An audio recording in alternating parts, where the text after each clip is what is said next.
ரிஷபராசி அன்பர்கள் உங்களுக்கு இந்த 4 கிரக சேர்க்கை கும்பத்தில் கும்பம் உங்களுக்கு என்ன பாவம்? 10ஆம் பாவம். 10ஆம் பாவம் இருக்காரு தொழில் ஸ்தானத்தில். இவர் வந்து பார்த்திங்கன்னா மார்ச் மாதம் 15ஆம் தேதி வரைக்கும் 10ஆம் பாவத்தில் இருப்பார். அப்போ தொழில் ஸ்தானத்தில் சூரியன் தொழில்சாய் இருக்கார்.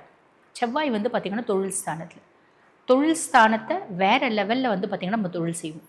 பொதுவாக செவ்வாய் வந்து பார்த்திங்கன்னா தொழில் ஸ்தானத்தில் உட்கார்றான் அப்படின்னு 11ஆம் பாவம் லாபஸ்தானத்தில் சுக்கிரன், மீனத்தில் சுக்கிரன் உச்சமடைஞ்சு உட்கார்ந்துருக்கான். அப்போ ரிஷபராசி என்பர்கள்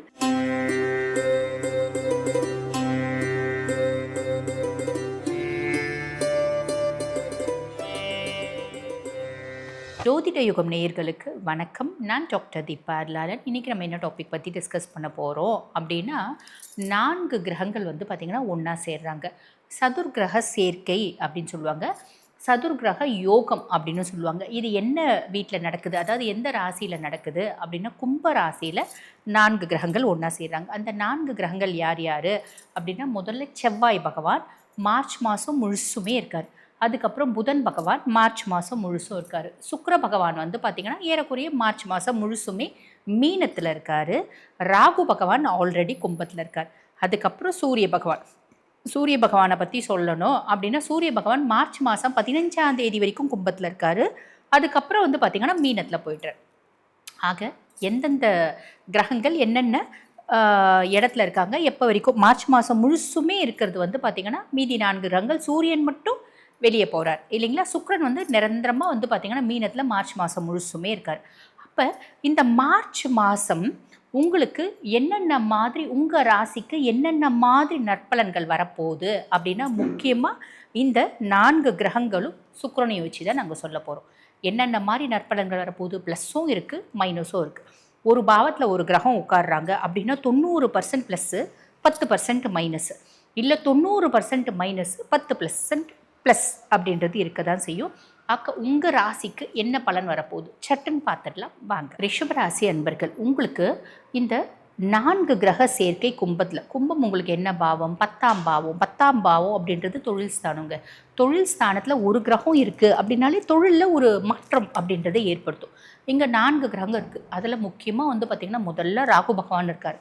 10ல் ஒரு பாவி இருந்தால் அரசனை போல யோகம் உண்டு. 10ல் ராகு இருக்கான். இதை விட என்ன வேணும்? ரிஷபம் எக்ஸ்ட்ராடினரியாக உங்கள் தொழில் அப்படின்றது டெவலப் ஆகும். நீங்கள் என்ன தொழில் வேணால் செய்யுங்க. நீங்கள் வந்து ஒரு ஃபேமஸ் ஃபிகராக, உங்களை சில 100 மக்களுக்கு தான் தெரியும் அப்படின்னா, இந்த காலகட்டத்தில் பல ஆயிரம் மக்கள், பல லட்சம் மக்களுக்கும் உங்களை தெரிகிற அளவுக்கு நீங்கள் ஃபேமஸ் ஆவீங்க. ஓகேங்களா. உங்கள் தொழில் அந்த அளவுக்கு முன்னேறும். நிறைய பேர் வெளிநாடு போய் வேலை செய்கிறதுக்கான பிராப்தம் உண்டு. வெளிநாட்டு கரன்சிஸை கையாளுறதுக்கான பிராப்தம் உண்டு. வெளிநாட்டில் போய் தொழில் செய்கிறதுக்கான பிராப்தம் உண்டு. இங்கே இன்டர்நேஷ்னல் கொலாபரேட்டட் கன்சர்னில் வேலை கிடைக்கிறது. புதுசாக படித்து வந்த பிள்ளைங்களுக்கு ஃபாரினில் போய் வேலை கிடைக்கிறது. இந்த மாதிரி நிறைய விஷயம் நல்லது நடக்குங்க. தொழில் சார்ந்து கவலையே பட வேண்டாம், சூப்பராக இருக்குதுன்னு சொல்லலாம். அதுக்கப்புறம் 2வது கிரகம் யார்? அதில் நெகட்டிவ் என்ன? இப்போ 10ல் தொழில் பிரம்மாண்டத்தை ஏற்படுத்துவார். தொழில் ஸ்தானத்தில் ராகு. மைனஸ் இருக்கா?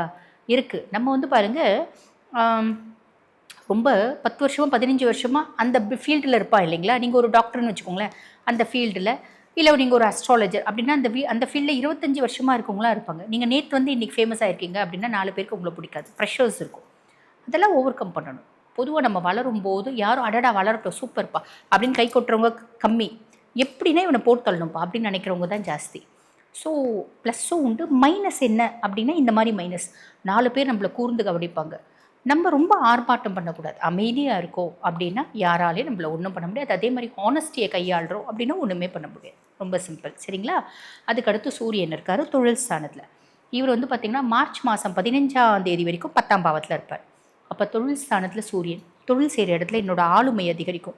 வேலை செய்கிற இடத்துல என்னோடய பவர்ஸ் அதிகமாகும். எனக்கு வந்து பொறுப்புகள் அதிகமாகும். நான் ரொம்ப டாமினேட்டாக ஆவேன். என்னோடய ஆஃபீஸில் என்னோடய செல்வாக்கு அதிகமாகும். என்னோடய ஹையர் அஃபிஷியல் ரொம்ப சப்போர்ட்டிவாக இருப்பான். வீட்லேயும் எங்கள் அப்பா எனக்கு ரொம்ப சப்போர்ட்டிவாக இருப்பார். குடும்பத்துலேயும் என்னோடய சொல்வாக்கு அதிகமாகுது. ரிஷபத்துக்கு பெருசாக ஃபேமிலியில் யாரோ வந்து அவங்கள பெருசாக மதிக்கிறது இல்லைங்களா. அதாவது பிள்ளைங்களே நம்மளை பெருசாக மதிக்காது. ஆனால் இந்த காலகட்டம் பிள்ளைங்க, எங்கள் அம்மா வந்து சூப்பர், எங்கள் அம்மா ஐடியல் மதர், எங்கள் அம்மா மாதிரி யாருக்கு அம்மா கிடைச்சாலோ அது வந்து பார்த்திங்கன்னா களிமண்ணு கூட பிள்ளையார் ஆகிடும் அப்படின்னு சொல்லுவாங்க. அந்த ஒரு பேரு புகழ் உங்களுக்கு கிடைக்கும். குடும்பத்துலேயும் சரி, வேலை செய்கிற இடத்துலையும் ஒரு மரியாதை, அந்தஸ்து, செல்வாக்கு அதிகமாகும். நீங்கள் சுயதொழில் வச்சு நடத்தினாலும் சரி, வேலை செஞ்சாலும் சரி. இது மார்ச் மாதம் 15ஆம் தேதி வரைக்கும் இவர் கும்பத்தில் இருக்கார். மார்ச் மாதம் 15ஆம் தேதிக்கு மேலே மீனத்துக்கு போகிறாரு இல்லைங்களா. மீனம் உங்களுக்கு லாபஸ்தானம். லாபஸ்தானத்தில் சூரியன். அரசு சார்ந்த அனுகூலமான பலன்கள். நீங்கள் வந்து பார்த்திங்கன்னா உங்களோட எனர்ஜி லெவல், நீங்களோட கடின உழைப்புனால் உங்களுக்கு பெருத்த லாபம்.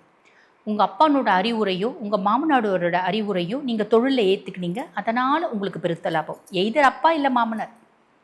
அதே மாதிரி பார்த்திங்கன்னா அப்பா சார்ந்த உறவுகள் உங்களுக்கு வந்து சப்போர்ட்டிவாக இருப்பாங்க. சரிங்களா. கவர்மெண்ட் ஆஃபீஸில் வேலை செய்கிறீங்க அப்படின்னா அந்த தொழிலில் வந்து பார்த்திங்கன்னா ஒரு இம்ப்ரூவ்மெண்ட், ஒரு ஒர்க் பண்ணுறீங்க அப்படின்னா அந்த வேலையில் ஒரு இம்ப்ரூவ்மெண்ட், ஒரு ப்ரொமோஷன், ஒரு இன்க்ரிமெண்ட் அப்படின்றது கிடைக்கும். ஆளுமை அப்படின்றது இருக்கக்கூடாது. அமைதி அப்படின்றத நீங்கள் வந்து மெயின்டைன் பண்ணணும். சரிங்களா. ரொம்ப சிம்பிள். அதுக்கடுத்து செவ்வாய் இருக்கார். செவ்வாய் வந்து பார்த்திங்கன்னா தொழில் ஸ்தானத்தில். தொழில் ஸ்தானத்தை வேறு லெவலில் வந்து பார்த்திங்கன்னா நம்ம தொழில் செய்வோம்.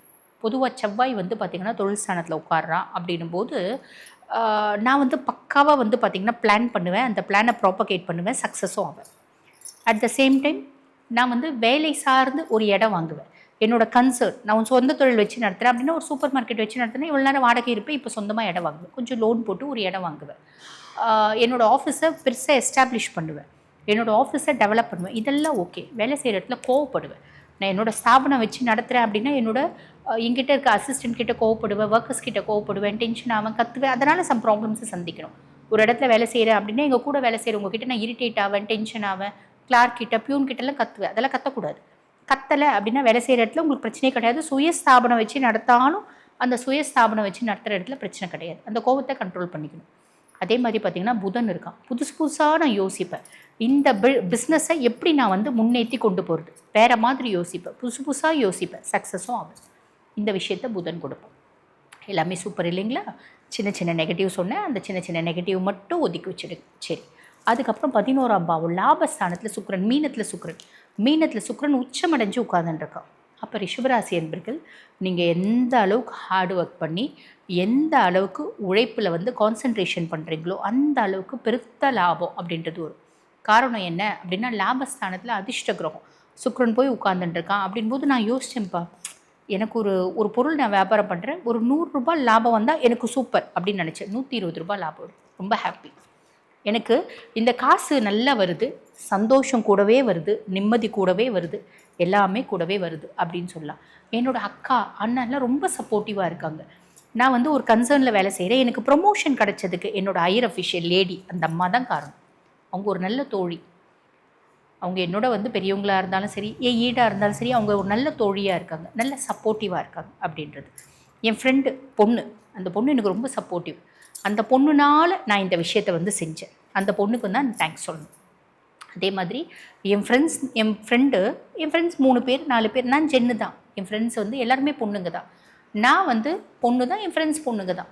பொண்ணாக இருந்தாலும் பெண்களால் உதவி, ஆண்களாக இருந்தாலும் பெண்களால் உதவி, ஆதாயம், முன்னேற்றம், மரியாதை எல்லாமே கிடைக்கும். அவங்க வந்து பாருங்கள், எனக்கு ஆன்லைனில் இப்படி பண்ணு, என்னோடய பிஸ்னஸை வந்து பார்த்திங்கன்னா டிஜிட்டல் மீடியாவில் கொண்டு போ அப்படின்னு அட்வைஸ் பண்ணாங்க. அவங்களோட அட்வைஸ்னால் நான் சூப்பராக இருக்கேன். அவங்களோட அட்வைஸ்னால் நான் வந்து பார்த்திங்கன்னா இன்றைக்கி தொழிலில் ஒரு நல்ல முன்னேற்றத்தை ஏற்படுத்தினேன், நல்ல லாபத்தை சந்தித்தேன் அப்படின்ற அமைப்பு. புரியுதுங்களா. அப்போ ரிஷபராசி அன்பர்கள் இந்த மார்ச் மாதம் முழுசுமே வந்து பார்த்திங்கன்னா இந்த 10ஆம் பாவத்தில் உட்காந்துட்டுருக்க 4 கிரகங்களும், அதுக்கும் மேலே 11ஆம் பாவத்தில் உட்காந்துட்டுருக்க மீனத்தில் உட்காந்துட்டுருக்க உச்சமடைஞ்ச சுக்கிரனும் நிறைய நல்ல விஷயத்தை செய்ய போகிறான். அப்போ நம்ம என்ன பண்ணோம், ரொம்ப சிம்பிள், எளிமையான விஷயம். நான் உழைக்க மட்டும் ரெடி அப்படின்னா போதும். பிளானட்ஸ் வந்து பார்த்திங்கன்னா நம்ம கையை கொடுத்து தூக்கி விடக்கூடிய சுச்சுவேஷனில் இருக்காங்க. சரிம்மா, நீங்கள் வேலை செய்கிறவங்களுக்கு எல்லாம் சொல்லிட்டீங்கம்மா, நாங்கள் இது வரைக்கும் வேலையே செய்யலையேம்மா அப்படின்னா, நீங்கள் ரிஷபராசி பெண்களாக, ஆண்கள் எப்படினாலும் வேலை செஞ்சுடுவீங்க. பெண்களாக இந்த காலகட்டம் ஏதாவது ஒரு தொழில் அப்படின்றது செய்யுங்க. உங்கள் சுய ஜாதகத்தை பார்த்து அனலைஸ் பண்ணி ஒரு சின்ன லெவல்லையாவது ஒரு தொழில் அப்படின்றது செய்யுங்க, சம்பாதிங்கம்மா. வாழ்த்துக்கள். இப்போ நான் சொன்னது வந்து பார்த்திங்கன்னா உங்கள் ராசிக்கான மார்ச் மாதம் வரக்கூடிய பொதுவான பலன்கள். இப்போ இந்த பதிவை பார்த்துட்ருக்கோங்கம்மா, இந்த 4 கிரக சேர்க்கை எங்களுக்கு என்ன பண்ண போகுது, அதே மாதிரி மீனத்தில் உட்காந்துட்டு இருக்க சுக்கிரன் எங்கள் சுய ஜாதகத்துக்கு 100க்கு 100% நீங்கள் சொன்னதை செய்ய போகிறானா, இல்லை 50% தான் செய்ய போகிறானா, இல்லை நாங்கள் இந்த காலகட்டத்தில் வீடு கட்டலான் இருக்கோம், செய்யலாமா வேண்டாமா, அதே மாதிரி பார்த்திங்கன்னா நாங்கள் வெளிநாட்டுக்கு போகலான் இருக்கோம், போகலாமா வேண்டாமா, பொண்ணுக்கு வந்து திருமண வரன் வந்திருக்கு, கல்யாணம் பண்ணலாமா வேண்டாமா, குழந்தையின்மைக்காக நிறைய வைத்தியம் பண்ணிகிட்ருக்கோம், இந்த காலகட்டம் ஐவிஎஃப் பண்ணலான்னு நினைக்கிறோம், பண்ணலாமா வேணாமா, எங்களுக்கு இருக்க பிரச்சனைகள் எல்லாம் ஓயுமா ஓயாதா, இப்படி பல கேள்விகளுக்கு பதில் உங்கள் சுய ஜாதகம். உங்கள் சுய ஜாதகத்தை பார்த்தா தெளிவாக துல்லியமாக சொல்லிட முடியும். ஆக உங்கள் சுய ஜாதகத்தை என்கிட்ட பார்க்கணும் அப்படின்னு விருப்பப்பட்டீங்கன்னா நான் பேசிகிட்டு இருக்கும்போதே எங்களோட வாட்ஸ்அப் நம்பர் கொடுத்துருப்பாங்க, அந்த வாட்ஸ்அப் நம்பருக்கு கால் பண்ணி அப்பாயின்மெண்ட் ஃபிக்ஸ் பண்ணி என்கிட்ட பேசிக்கலாம். தேங்க்யூ.